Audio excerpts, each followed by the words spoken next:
చిత్తూరు ముస్లిం సోదరులందరికీ అస్సలాము అలైకుం.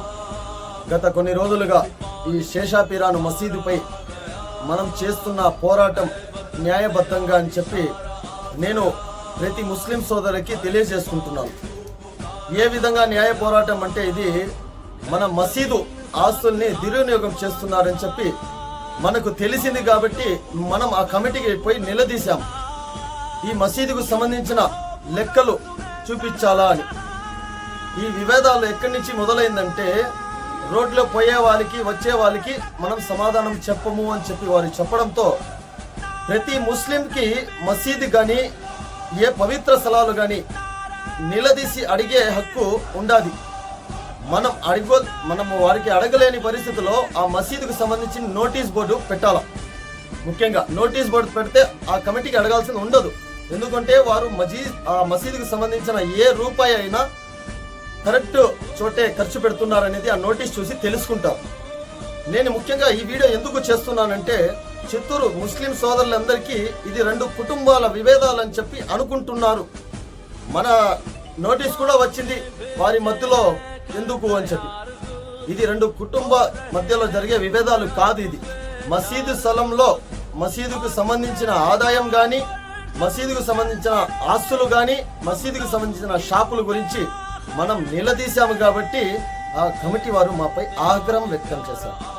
నేను నా ఒక బాధ్యతమైన పౌరుడుగా ప్రతి మసీదులో ఒక నమాజు చేసే ప్రతి ఒక్కడికి ఒక హక్కు ఉండాలి. ఆ మసీదులో ఎలాంటి తప్పు జరిగినా నిలదీసే హక్కు ఉండాలి. ఆ హక్కుని నేను అడిగాను కాబట్టి వారి దృష్టిలో నేను తప్పు అయిపోయినాను. నేను నా బాధ్యతగా ప్రతి ముస్లింకి నేను ఈ మసీదు గురించి పూర్తి వివరణ ఇవ్వాలనే ఉద్దేశంతోనే ఈ వీడియో చేస్తున్నాను. నేను నా నోటీస్లో నేను తెలుసుకున్నది ఏమంటే 2017లో గతంలో ఉన్న కమిటీ ఏదైతే ఉన్నింది వారు వక్ఫ్ బోర్డు అధికారుల సమక్షంలో ఆ కమిటీ వక్ఫ్ బోర్డు అధికారులకి హ్యాండ్ ఓవర్ చేయడం జరిగింది. దాని తర్వాత ఏదైతే ఇప్పుడున్న కమిటీ వక్ఫ్ బోర్డు వారితో కమిటీ వేసుకొని వారి ఆధ్వర్యంలో తీసుకోవడం జరిగింది. అప్పటి నుంచి ఇప్పటి వరకు 9 సంవత్సరాల మధ్యలో ఏమి జరిగింది అనేది వక్ఫ్ బోర్డు అధికారులకి ఆ కమిటీ వారికి మాత్రమే తెలుసు. ఈ ఒక సామాన్య పౌరుడుగా మసీదులో జరిగేది నోటీస్ బోర్డులో పెట్టుంటే మనం ఎవరు వాళ్ళని ప్రశ్నించే అవకాశం ఉండదు. ఈ రోజు నేను ప్రశ్నించారు మన వాళ్ళందరూ ముస్లిం సోదరులు కొంతమంది మనతో హక్కుల కోసం మన బాధ్యత ఇది మసీదు స్థలం మసీదుకు వచ్చే ఆదాయం నిలదీసి అడిగాం కాబట్టి వారి దృష్టిలో మేము చాలా హీనంగా మాట్లాడుతున్నారు బయట మా గురించి.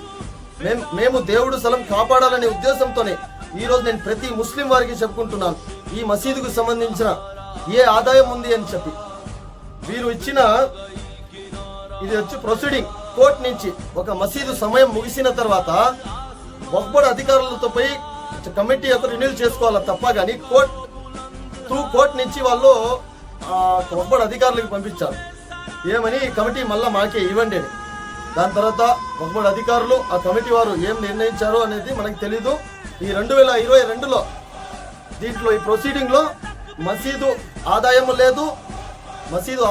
లేదు, మసీదుకి సంబంధించిన ఏం ఆస్తి ఉంది అనేది లేదు దీంట్లో.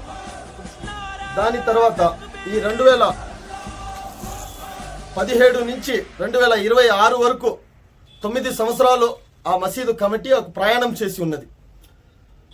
అప్పట్లో ఆ పాత కమిటీ ఏదైతే నేను ముందు చెప్పాను వక్ఫ్ బోర్డు అధికారులు హ్యాండ్ ఓవర్ చేసుకుని ఈ కమిటీకి ఇచ్చారో వారు ప్రొసీడింగ్ లెటర్లో వక్ఫ్ బోర్డు వారి సమక్షంలో ఒక సంవత్సరానికి 2 లక్షల రూపాయలు ఆదాయం ఉంది అని ఆ కమిటీ వారు వక్ఫ్ బోర్డు వారికి సమాధానం ఇచ్చారు. అందరూ కొంతమంది ముస్లిం సోదరులు అందరూ ఆ మసీదుకి సంబంధించిన నూతన కమిటీ వేసుకునేవారు వాళ్ళ సమక్షంలో వక్ఫ్ బోర్డు అధికారి సమక్షంలో ఇది 2 లక్షల రూపాయలు అప్పట్లో వాళ్ళు ఇచ్చిన నోటీస్ ఏదైతే పాత కమిటీ ఉంది ఒక సంవత్సరానికి 2 లక్షలు ఆదాయం ఉంది అని ఇచ్చారు. అప్పట్లో వాళ్ళు దానికి సంబంధించిన ఆస్తులు కూడా దాంట్లో చూపించడం జరిగింది. ఏదైతే దాని తర్వాత ఇప్పుడున్న కమిటీ హ్యాండ్ ఓవర్ చేసుకునేప్పుడు వాళ్ళు కూడా ఈ లెక్కలంతా సరిగా ఉంది అని చెప్పి ఆ కమిటీలో ఒకరు సంతకం చేసి కూడా ఇవ్వడం జరిగింది. ఇది వక్ఫ్ బోర్డు వారి సమక్షంలోనే జరిగింది.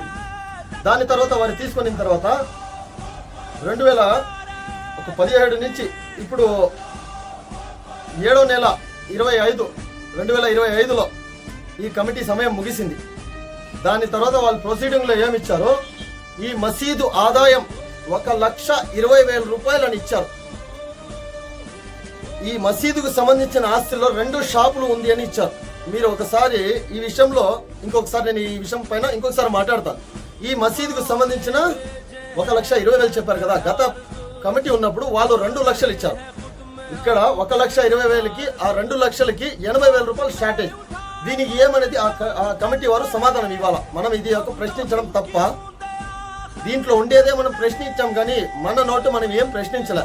ఈ మసీదుకు సంబంధించిన మన నోటీసులో ఉన్న షాపుల గురించి మనము ఈరోజు మన చిత్తూరు ముస్లిం సోదరులందరికీ తెలియచేయాలి. ఎందుకంటే ఎవరైనా ఏమి ఇది మన చేసిన విభేదాల్లో చాలా మంది అడుగుతున్నారు, ఏమండి ఆ మసీద్ అండి గొడవలు అని చెప్పి. ఈరోజు వాళ్ళందరికీ నేను ఈ వీడియో ద్వారా తెలియజేసుకుంటున్నాను. ఈ మసీదుకు సంబంధించిన షాపులు 5 ఉన్నాయి. ఒక్కొక్కటి నేను చెప్తున్నాను.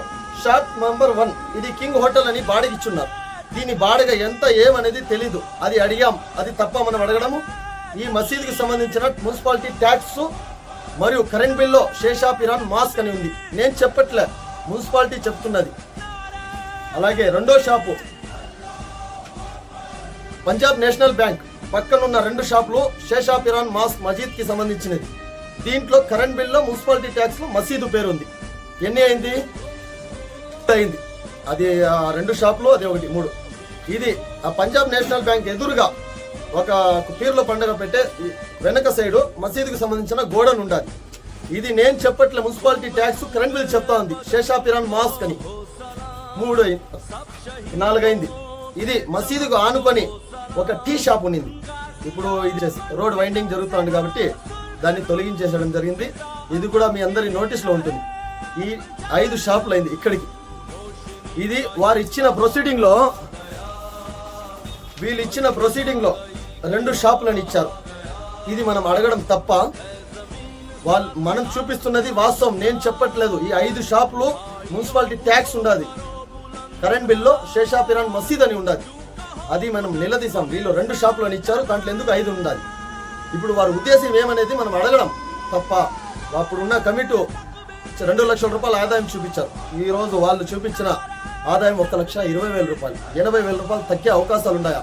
ఎక్కడైనా మనం షాపుల గురించి కానీ వాళ్ళు ఏదైనా గురించి కానీ దాంట్లో 1,20,000 రూపాయలు ఇచ్చి ఉంటే ఈ 9 సంవత్సరాల్లో నేను మిమ్మల్ని అడుగుతున్నాను, మీరు చెప్పండి, 9 సంవత్సరాల్లో షాప్ అయినా ఏ యొక్క మసీదుకి సంబంధించిన అయినా బాడుగలు పెరిగే అవకాశం ఉందా, తగ్గే అవకాశం ఉందా? అది మీరే చెప్పాలి నాకు. ఎందుకంటే మన ఆలోచన ప్రకారం, నా అంచనా ప్రకారం అక్కడ ఉన్న షాపులు 5 షాపులకి 25,000 రూపాయలు లెక్కన ఒక అంచనా. నేను నా ఉద్దేశంతో ఒక అంచనాగా చెప్తున్నాను. 5,000 రూపాయలు అంటే కూడా 5 షాపులకి 25,000 రూపాయలు అయింది. సంవత్సరానికి ఎంత అవుతుంది? 3 లక్షల రూపాయలు అవుతుంది. వాళ్ళు ఇచ్చిన ఆదాయం 1,20,000. ఇది ఎందుకు అడగకూడదు?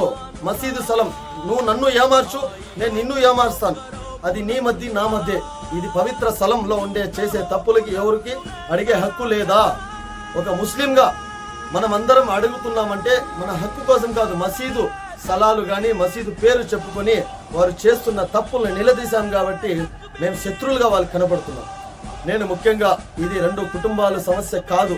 దయచేసి చిత్తూరు ముస్లింస్ అందరూ తెలుసుకోవాలా. న్యాయం వైపు, న్యాయం కోసం మనం పోరాడుతున్నాం. ఆ కమిటీ వాళ్ళు మనకు ఎలాంటి శత్రుత్వం కాదు.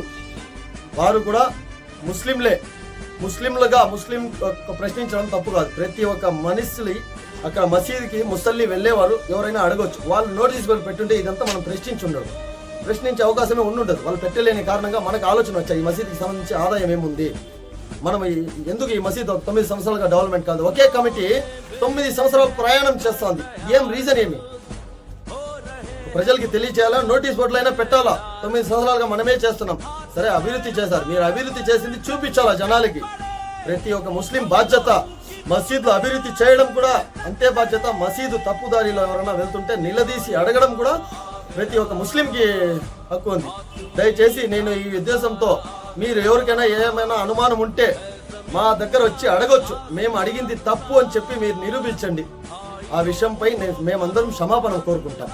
లేదు, మేము అడిగింది హక్కు కోసం అంటే దయచేసి ఇలాంటి వాటికి ప్రతి ఒక్కరు గలమిప్పి హక్కు కోసం పోరాడేదానికి మీ అందరి సహకారంతో మేము న్యాయం కోసం పోరాడతాం. ఇది ఇంకొకటి, దీనిపైన మేము చట్టపరంగా ఈ పోరాటాన్ని కొనసాగిస్తాం. కానీ వేరే విధంగా వాళ్ళపై గొడవలు పడడం ఇది మా ఒక ఉద్దేశమే లేదు. మేము గొడవలు కూడా చేయము. చేసేవాళ్ళు ఎవరనేది మీకే తెలుసు, చిత్తూరు ప్రజలకే తెలుసు ఎవరు చేస్తారనేది. ఈరోజు నేను ఈ వాయిస్ ఎందుకు ఇస్తున్నానంటే, మనం మౌనంగా ఉంటే కాదు, చాలా మందికి తెలీదు ఈ విషయం ఎందుకని. ఈ ఇరు వర్గాల జరిగే ఒక గొడవల్ని ఒక కుటుంబ గొడవలుగా సృష్టిస్తున్నారు. దయచేసి ప్రతి ఒక్కరు అర్థం చేసుకోవాలా, ఇది కుటుంబ గొడవలు కాదు, ఇది మసీదుపై నిలదీసి అడిగిన వల్ల వాళ్ళు మా పైన లేని దబాయింపులు లేని కేసులు పెడతామని చెప్పారు. కేసులకంతా భయపడే పరిస్థితే లేదు. ఈ మసీదుకి సంబంధించిన ప్రతి రూపాయి మీరు లెక్క చెప్పాల్సిందే, చెప్పే వరకు వదిలే పరిస్థితే లేదు. అధికారుల దృష్టికి మేము చట్టపరంగా మనం వెళ్ళుండాము. దయచేసి ఈ మసీదుకి సంబంధించిన అధికారులు త్వరలో వీళ్ళపైన విచారణ చేసి వాళ్ళు కరెక్ట్ ఉంటే మా నోటీస్ ద్వారా తెలియజేయండి, లేదు వాళ్ళు ఏదైనా తప్పు ఉంటే దయచేసి చట్టపరమైన చర్యలు కూడా చేపట్టని చెప్పి ఒక్కడు అధికారుల సమక్షంలో మేము వెళ్ళున్నాం. వాళ్ళు న్యాయం చేస్తారని ఆశిస్తున్నాము. తప్పకుండా న్యాయం ఎప్పుడైనా గెలుస్తుంది, కానీ అన్యాయం అనేది ఎన్నడూ ఒక నిలవదు.